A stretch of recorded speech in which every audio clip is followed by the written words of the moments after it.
Kinija, kuri visą šį laiką tik stebėjo karo tarp JAV ir Irano eigą, netikėtai pasiūlė išeiti iš šio karo, tačiau prašo iš Donaldo Trumpo kai ko mainais. Esmė ta, kad jau gegužės 14 ir 15 dienomis į Pekiną susitikti su Xi Jinpingu atvyks Donaldas Trumpas, tačiau kažkas jį aplenkė. Šiandien, gegužės 6 dieną, Pekiną aplankė Irano diplomatijos vadovas Abbasas Arakčis. Ir šis vizitas atkreipė dėmesį į pagrindinį klausimą. Ar Kinija gali prisimti taikdario vaidmenį Amerikos ir Irano konflikte? Ir štai Kinija jau duoda suprasti, kad yra pasirengusi padėti Donaldui Trumpui užbaigti šį karą ir netgi tam tikrą prasme išeiti iš šios kovos nugalėtojų. Tačiau Xi Jinpingas reikalauja gana didelio atlygio už tokią paslaugą ir būtent tai mes dabar ir aptarsime. Mano vardas Aleksejus Pečijus, aptarkime šią temą kartu. Bet prieš pradėdami paprašysiu jūsų užsiprenumeruoti šį kanalą, paspausti patinka ir parašyti bet kokį komentarą po šiuo vaizdo įrašu. Jei norite paremti šio YouTube kanalo veiklą, tai galite padaryti paaukoję bet kokią sumą pagal nuorodas ir rekvizitus šio vaizdo įrašo aprašyme arba naudodamiesi QR kodų savo ekranuose, arba tapdami rėmėjų platformoje. Taigi, jei ši laida jums bus įdomi ir naudinga, laidos pabaigoje paprašysiu jūsų paremti mūsų YouTube kanalo veiklą savo aukomis. Taigi šiandien, gegužės 6 į Pekiną atvyko Irano diplomatijos vadovas Abbasas Arakčis. Ir šiuo kontekstu Baltųjų rūmų atstovai primygtinai ragina Kiniją pasinaudoti savo įtaką Iranui, siekdama atblokuoti Ormuzo sąsiaurį. Jungtinių Amerikos valstijų valstybės sekretorius Markas Rubijus viešai paragino Pekiną pasinaudoti Irano užsienio reikalų ministro Abbaso Arakčio vizitu Kinijoje, kad įtikintų Teheraną sušvelninti kontrolę svarbiame vandens kelyje. JAV valstybės sekretorius pridūrė, kad Kinija dėl to, kad Iranas faktiškai uždarė Ormuzo sąsiaurį, nukentėjo labiau nei Jungtinės valstijos. Kinijos ekonomika pagrįsta eksportu priklauso nuo transportavimo per Ormuzo sąsiaurį. Ir Marko Rubijus pridūrė, kad Kinijos interesas yra tas, jog Iranas nustotų blokuoti Ormuzo sąsiaurį. Čia šiek tiek užbėgdamas už akių pridursiu, kad Kinija iš tikrųjų prieš šį karą sukaupė gana didelės vidaus naftos atsargas. Ir ekspertų skaičiavimais jie gali ramiai išgyventi daugiau nei pusę metų ir visiškai nesijaudinti dėl sumažėjusio naftos eksporto. Visiškai be problemų. Ir štai čia įdomu, nes vienas iš diplomatų pasakojo agentūrai Associated Press, kad JAV deda rimtas pastangas įtikinti Kiniją susilaikyti nuo veto Jungtinių tautų saugumo taryboje dėl Vašingtono remiamos rezoliucijos, kuri skirta atblokuoti Ormuzo sąsiaurį ir pasmerkti Irano veiksmus. Pažymėsiu, kad Kinija ir Rusija praėjusį mėnesį jau užblokavo ankstesnį rezoliuciją dėl Ormuzo sąsiaurio, pareiškė, kad ji per daug toli žengė ir nesmerkė JAV bei Izraelio smūgius, kurie ir pradėjo šį karą. Be to, šiandien Kinija vėl pakartojo, kad laiko JAV ir Izraelio karą prieš Iraną neteisėtų. Be to, JAV finansų ministras Scottas Bessonas pirmadienį gegužės 4 pareiškė, kad Iranas bus vienas iš prioritetinių klausimų Donaldo Trumpo ir Xi Jinpingo susitikime. Ir tai tiesiog įvarė Donaldą Trumpą į spąstus. Nes pažymėsiu, kad iš tikrųjų šis susitikimas buvo planuojamas tam, kad būtų pasirašyta kažkokia itin naudinga Amerikai prekybos sutartis. Iki karo Irane prioritetinis klausimas buvo ne artimieji rytai, o prekybos sandorio sudarimas. Tačiau dabar šis klausimas buvo nustumtas į šalį. Viskas, dabar dėmesio centre yra kas kita. Jau dabar tapo žinoma, kad būtent Kinija buvo ta, kuri beje privertė Iraną sutikti su ugnies nutraukimu balandžio pradžioje. Ir net pats Donaldas Trumpas pareiškė, kad jo nuomonė Kinija atliko tam tikrą vaidmenį, skatindama Iraną sutikti su trapiamis paliaubomis. Ir dabar Trumpo administracija mano, kad Kinija gali įdėti daugiau pastangų, kad būtų atblokuotas Ormuzo sąsiauris.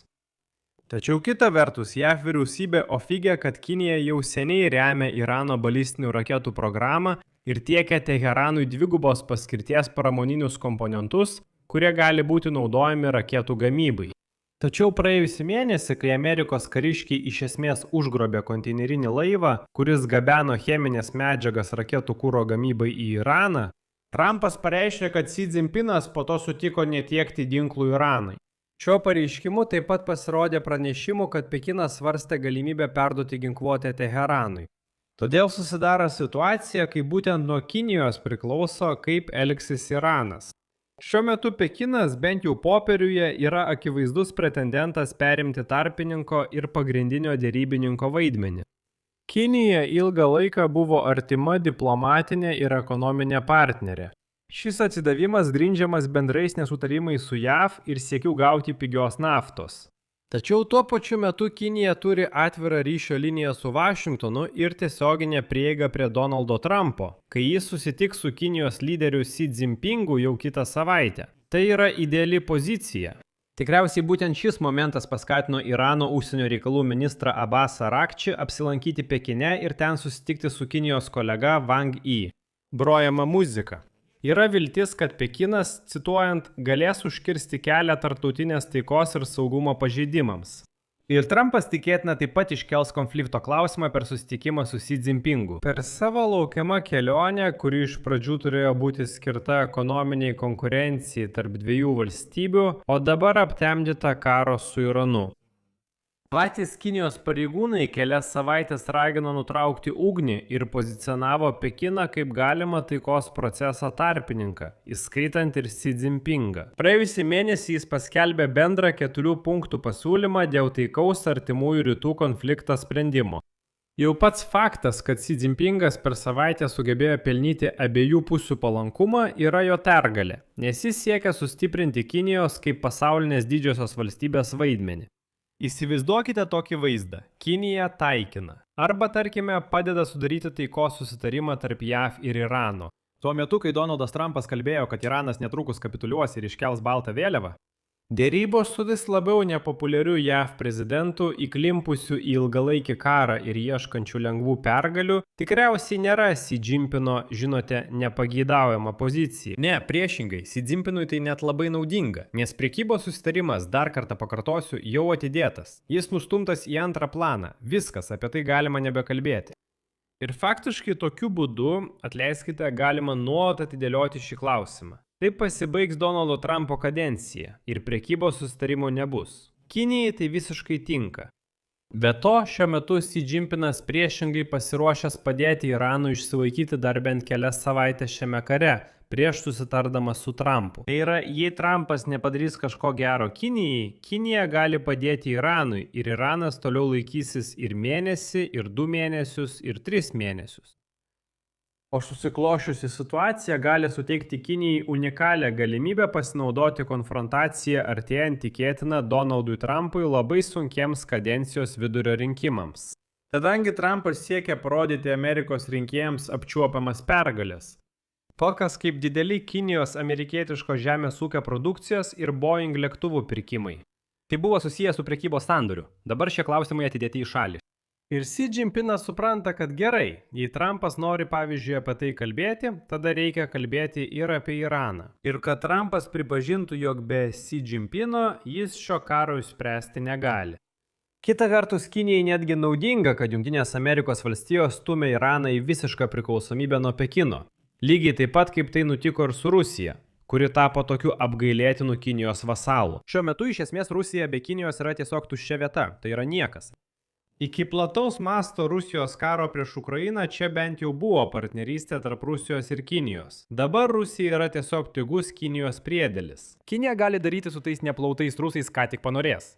Akivaizdu, kad po karo Irano priklausomybės nuo Kinijos situacija išliks tokia pati. Net ir karo metu Kinijos Irano naftos pirkimai sudaro daugiau nei 90% Irano eksporto.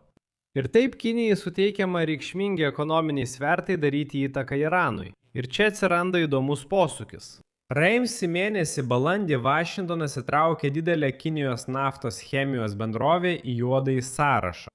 JAV iždo departamento teigimu, ši bendrovė buvo didelė Irano naftos pirkėja. Tai buvo griežtos sankcijos už tai, kad ši bendrovė perka Irano naftą. Tai yra didžiausia Kinijos naftos perdirbimo gamykla, kuriai apskritai buvo pritaikytos Amerikos sankcijos. Atsakydamas, Pekinas neišsigando šių sankcijų. Priešingai, Pekine buvo įsakyta visoms Kinijos įmonėms nesilaikyti sankcijų taikomų šiai įmoniai ir dar 4 JAV įtrauktoms į juodąjį sąrašą.